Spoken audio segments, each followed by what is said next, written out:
नमस्कार। India debate में आप सबका स्वागत है। मैं हूं आशुतोष पाठक। मित्रों, कल पश्चिम बंगाल में एक रिजल्ट आया। ऐसी विक्ट्री आज तक हुई नहीं इतिहास में। उसके बाद ममता बनर्जी आई, उन्होंने फेसबुक पे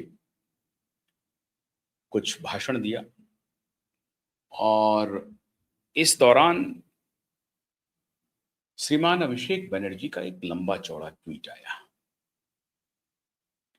अभिषेक बनर्जी ने कहा कि डेमोक्रेसी हाईजैक हो गई है, जनतंत्र का देखिए क्या मखौल उड़ाया जा रहा है। जितनी भड़ास हो सकती है सब उन्होंने उतार दी। चौथे नंबर पर अभिषेक बनर्जी की पार्टी तृणमूल कांग्रेस पहुंच गई। पहले नंबर पर भाजपा, दूसरे नंबर पर कम्युनिस्ट, तीसरे नंबर पर कोई एक और कांग्रेस या इंडिपेंडेंट और चौथे नंबर पर टीएमसी। एक पल के लिए अगर अभिषेक बनर्जी के पोस्ट पर यकीन कर लें थोड़ी देर के लिए कि अभिषेक बनर्जी ने जो कुछ भी कहा है बहुत अच्छी बात कही और बहुत गलत बात हो रही है। टीएमसी के साथ भारतीय जनता पार्टी ज्यादती कर रही है, पुलिस फोर्स को लगा करके और चुनाव हाईजैक कर रही है। लेकिन चौथे नंबर पर क्यों आ गए आप?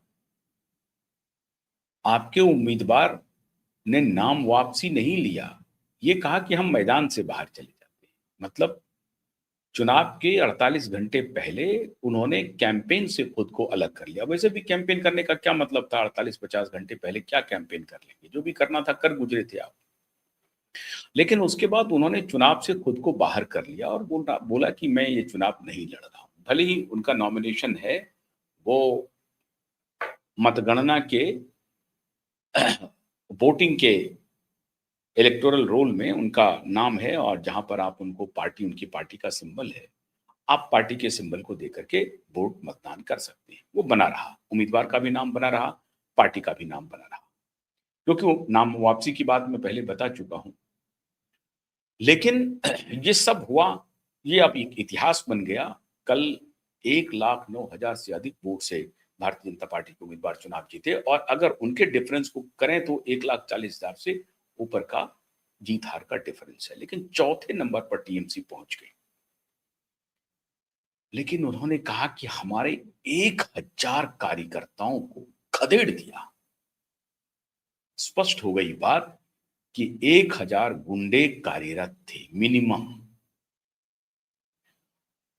पहले फेज में आपको याद होगा कि पूरे प्रदेश भर से 800 लोगों को डिटेन किया गया था, पूरे प्रदेश से, किसी एक कॉन्स्टिट्यूंसी से नहीं। यहां पाल्टा एक कॉन्स्टिट्यूंसी में खुद अभिषेक बनर्जी कह रहे हैं कि हमारे 1,000 कार्यकर्ताओं को खदेड़ दिया गया। ये 1,000 कार्यकर्ता थे या 1,000 गुंडे डिप्लॉय किए गए थे टीएमसी के द्वारा, जिनको खदेड़ दिया गया? अब ये बात स्पष्ट नहीं हो रही है कि खदेड़ा गया, क्यों खदेड़ा, नहीं खदेड़ा। लेकिन ये बात स्पष्ट हो गई कि 1,000 जो थे वो कार्यकर्ता थे कि गुंडे थे, ये अब लोगों के समझ में आ रही है बात। खैर, ये अब कल की बात हो गई। जो बीत गई वो बात गई। चुनाव भारतीय जनता पार्टी ने जीत लिया, चौथे नंबर पर टीएमसी पहुंच गई। उनके इस पोस्ट का कोई मतलब नहीं है। डेमोक्रेसी के बारे में सरमन जो दे रहे हैं उसका कोई मतलब नहीं है। मतलब फिर क्या है? हाँ, मतलब बड़ा गहरा है। वो मैं अब आपको बताने जा रहा हूं। काकोली घोष दास्तिकार डॉक्टर रही है, ममता बनर्जी की पुरानी दोस्त रही है। मशहूर डॉक्टर थी, ममता बनर्जी की पुरानी दोस्त थी, लोकसभा में चीफ व्हिप थी, 4 बार की सांसद थी, 4 बार। मतलब जब से ममता बनर्जी सत्ता में आई हैं तब से लगभग वो सांसद रही हैं। काकोली घोष दास्तिकार। चीफ व्हिप से कुछ दिन पहले उन्हें हटाया गया था। चुप रही, कुछ नहीं बोली, शांत रही। एक्स पर सिर्फ एक पोस्ट किया कि 4 दशक के हमारे साथ का ये अवार्ड मुझे मिल गया, ये रिवॉर्ड हमें मिला है, अवार्ड रिवॉर्ड जो कह लीजिए। तो ये रिवॉर्ड हमें 4 दशक के साथ ममता जी के साथ वक्त बिताने का, ममता जी के साथ ऊंच नीच के दिनों में साथ खड़े रहने का ये रिवॉर्ड हमें मिला है। ऊंच दिन में तो साथ हो कोई बात नहीं, लेकिन नीच दिन में, नीच दिन का तो मतलब ये है कि जब आपके दिन खराब चल रहे हों, हर आदमी का हमेशा के लिए दिन खराब नहीं होता है और हर आदमी का हमेशा के लिए दिन अच्छा नहीं होता है। ये प्रकृति का नियम है। कभी न कभी आपको कुछ न कुछ खराब दौर से भी गुजरना पड़ सकता है। कभी आपको अच्छे दौर से भी गुजरना पड़ सकता है। कभी बुरा दौर लंबा खिंच जाता है, कभी अच्छा दौर लंबा खिंच जाता है। तो उसमें लोगों को विचलित नहीं होना चाहिए, वहीं आपके धैर्य की परीक्षा होती है। तो काकोली घोष दास्तिकार ऐसे ही खराब दौर और अच्छे दौर दोनों के साथी रही, लंबे समय तक साथी रही। और जो कहा ममता जी ने वो वैसा निभाने की कोशिश की, लेकिन काकोली घोष दास्तिकार को चीफ व्हिप के पद से पहले हटाया तो कहा कि ये हमें रिवॉर्ड मिला। अब उस दिन के बाद से आशंकाएं जो क्यूआई नेटवर्क ने पहले ही दिन व्यक्त की थी कि ये जो 11 सांसद महिलाएं हैं, महिला सांसद है 29 में से, उनके मन में विक्षोभ है और आप समझिए ज्वार भाटा चल रहा है। और उस ज्वार भाटे का प्रकटीकरण कब होगा, किन हालातों में होगा, इसका कोई जमा खर्च नहीं रखा है, लेकिन होगा जरूर, ये पक्का मान के चलिए। और आखिर में वो प्रकटीकरण हो गया। काकोली घोष दस्तिकार ने कल कोलकाता के टीएमसी जिला अध्यक्ष पद से इस्तीफा दे दिया। वो जिला अध्यक्ष भी थी, उस पद से इस्तीफा, बहुत महत्वपूर्ण पद है, ये छोटा पद नहीं है, ध्यान रखिए। उस पद से इस्तीफा दिया और जो इस्तीफा के पत्र में उन्होंने मेंशन किया कारण, वो कारण कहा कि हम चुनाव में अपेक्षित सफलता दिलाने में नाकामयाब रहे, इसलिए मैं नैतिक जिम्मेदारी लेते हुए अपने पद से इस्तीफा देती हूं। कोई बात नहीं है, इतना तक तो बहुत ही मर्यादित पत्र था, चला गया। 2-3 इंपॉर्टेंट है, आप ध्यान से सुनिए। तो उन्होंने इस्तीफा बहुत ही मर्यादित तरीके से दे दिया। उसके बाद कहानी आती है मीडिया से मुलाकात की। मीडिया से मुलाकात क्या कहिए, जब आप इस्तीफा देते हैं, 4 बार के सांसद हैं, ममता जी के करीबी हैं और उसके बाद आपको इस्तीफा देना पड़ता है, बिना आपसे पूछे आपको चीफ व्हिप के पद से हटा दिया जाता है। कल्याण बनर्जी को वहां बिठा दिया जाता है और कल्याण बनर्जी और कुछ महिला सांसदों के बीच में आप समझिए तलवार खिंची हुई है। मतलब अगर एक दो कुछ महिला सांसद ऐसे हैं कि अगर उनको बंद कमरे में तलवार दे दिया जाए और कहा जाए कि आपके खिलाफ कोई कार्रवाई नहीं होगी, तो वो फौरन से पेशतर वो तलवार सामने से घोंप देंगे कल्याण बनर्जी। और ये मैं बहुत बहुत अतिशयोक्ति वाली बात नहीं कह रहा हूं। गुस्से का स्तर इस पर इस जगह है, इतने गुस्से में है। उसे महुआ मोइत्रा जी एक हैं। अब काकोली घोष दास्तिकार भी हो सकती हैं, लेकिन कल्याण बनर्जी को ये महिला सांसद फूटी आंख नहीं सुहाती। अब इसकी वजह से आपने क्या किया, ना तो पूछा, और आप ऐसे एक राजनीतिक रूप से दुश्मन पर्सनैलिटी को चीफ व्हिप बना दिया, मतलब चिढ़ाया भी। आपको आपकी औकात भी दिखाई गई। ये कहा गया कि आपकी औकात देखिए क्या है, जिसको मैं चाहूंगी उसे एलिवेट कर दूंगी, जिसको चाहूंगी डिमोट कर दूंगी। तो आपने मुझे डिमोट किया, मुझे मेरी औकात बताई, कोई बात नहीं, आपका बहुत बहुत शुक्रिया, आप ही ने मुझे बनाया था।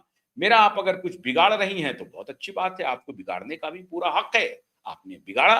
अब मैं जिस पद पर हूं उस पद पर नहीं रहूंगी। विनम्रता पूर्वक उन्होंने अपने पद से इस्तीफा दे दिया।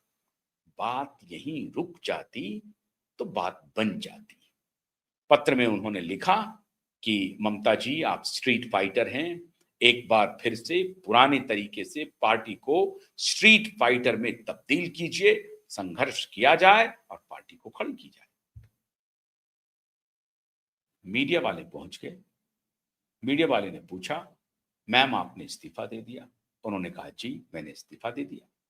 इस्तीफा इसलिए दिया क्योंकि ममता जी से पिछले कई महीनों से, बल्कि सालों से मैं कम्युनिकेशन में नहीं हूं, मेरी कोई मुलाकात नहीं, मेरा फोन नहीं उठाती है ममता बनर्जी, मेरे लिए उनके फोन स्विच ऑफ हैं। एक नहीं सैकड़ों बार हमने कोशिश कर ली, एक बार ममता जी से मेरी बात हो जाए, नहीं हो पाई।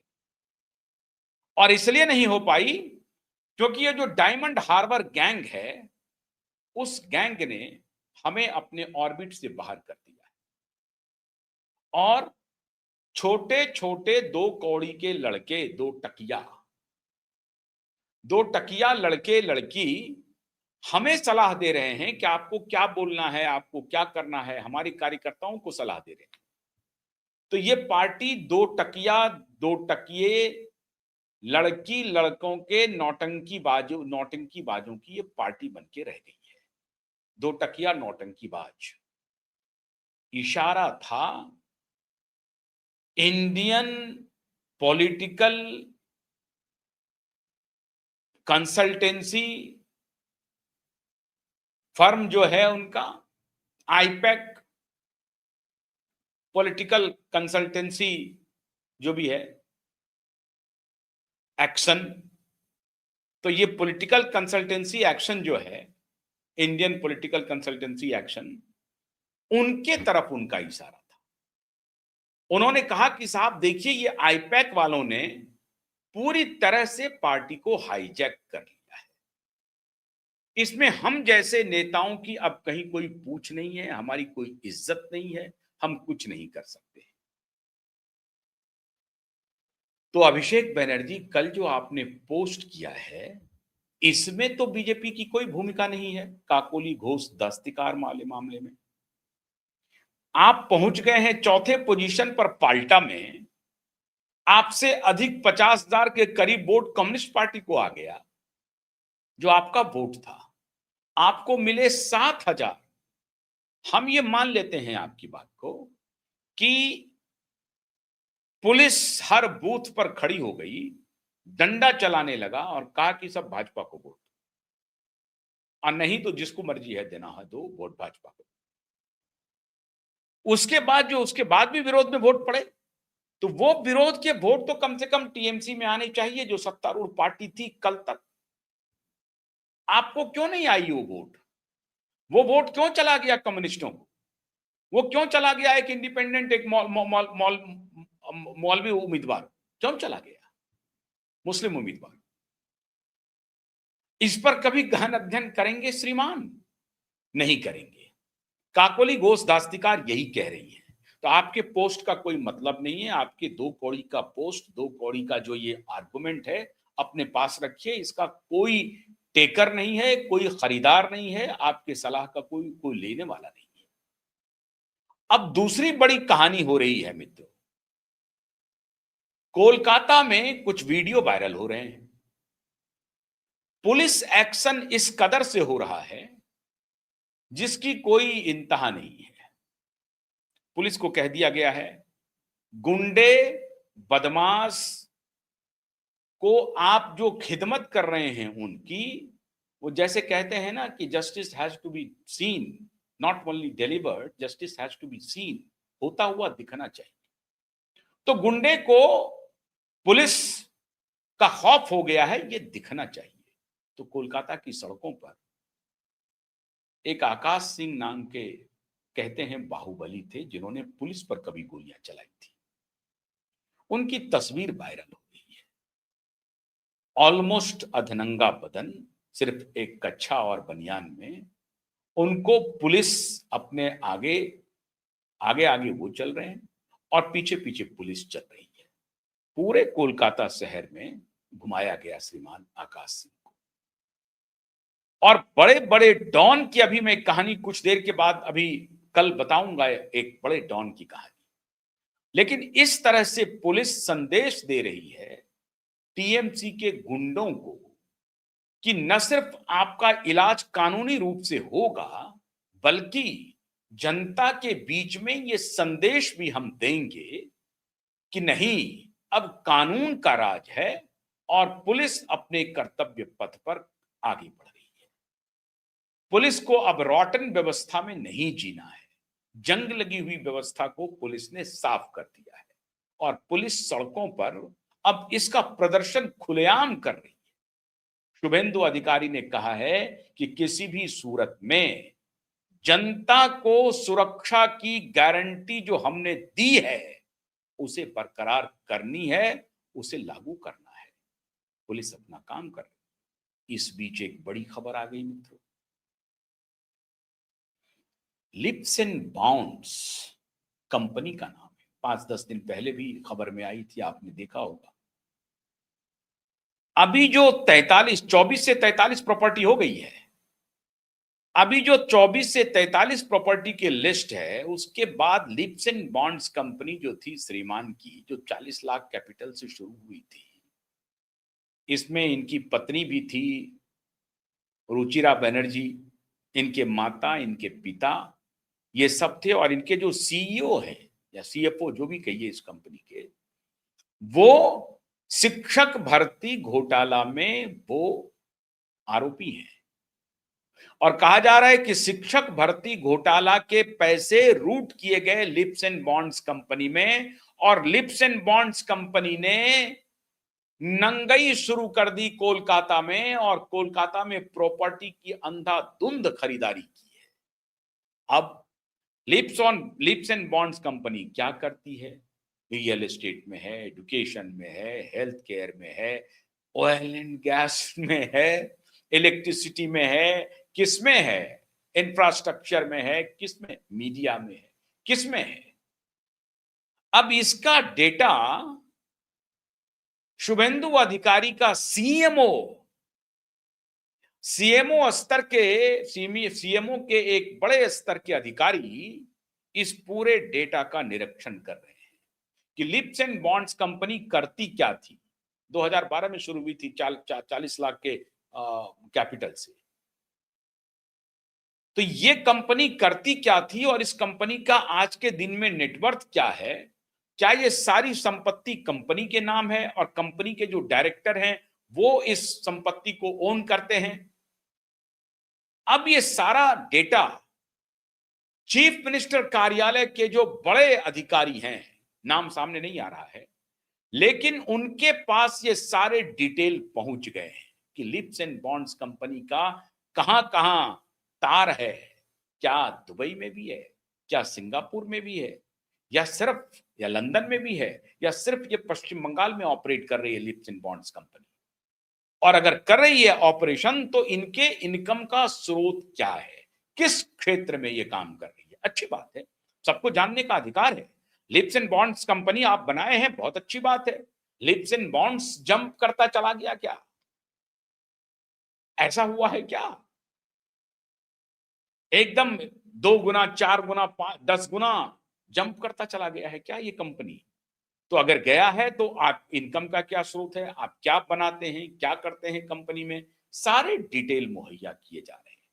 हालांकि अभी 31 जुलाई तक इनके गिरफ्तारी पर रोक है, लेकिन 31 जुलाई के बाद फिर अगर ये कोर्ट में मूव करेंगे अभिषेक बैनर्जी कि मिलॉर्ड अब अगला डेट दे दीजिए, नहीं तो अब हमको गिरफ्तार कर लेगी कोलकाता पुलिस। मुझे नहीं मालूम कि फिर कोई स्टे आएगा कि नहीं आएगा, लेकिन तब 31 जुलाई तक आप ये मान के चलिए मित्रों कि शुभेंदु अधिकारी का डॉसियर इतना मजबूत और इतना पुख्ता होगा कि अभिषेक बैनर्जी के पास कोई डिफेंस नहीं बचेगा। तो अभी तो वो कम से कम एक पोस्ट लिख करके इतिश्री करना चाहते हैं, कल वो पोस्ट लिखने लायक भी नहीं बचेंगे, क्योंकि वो शर्मसार हो चुके होंगे, शर्मिंदा हो चुके हैं।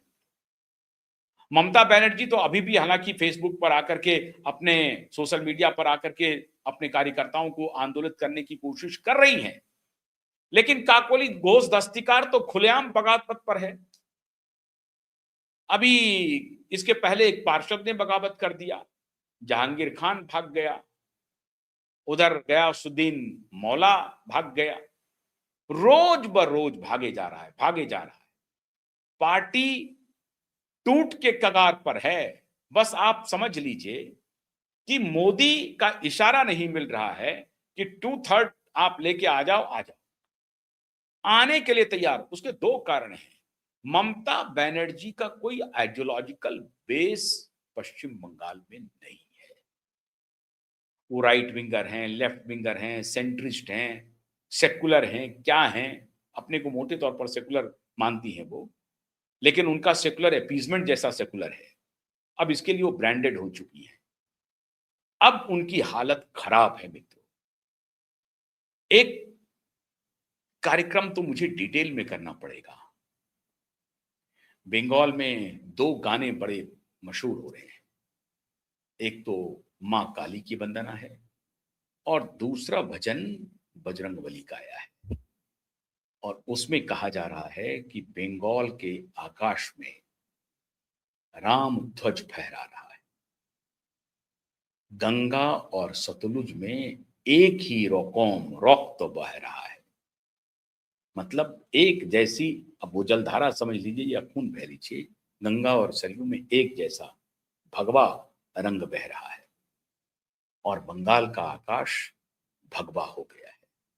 बड़े दिनों बाद बंगाल में, 50 वर्ष के बाद बंगाल में रामधुन और काली की वंदना हर चौक चौराहे पर, हर घर में जोर जोर से हो रही है।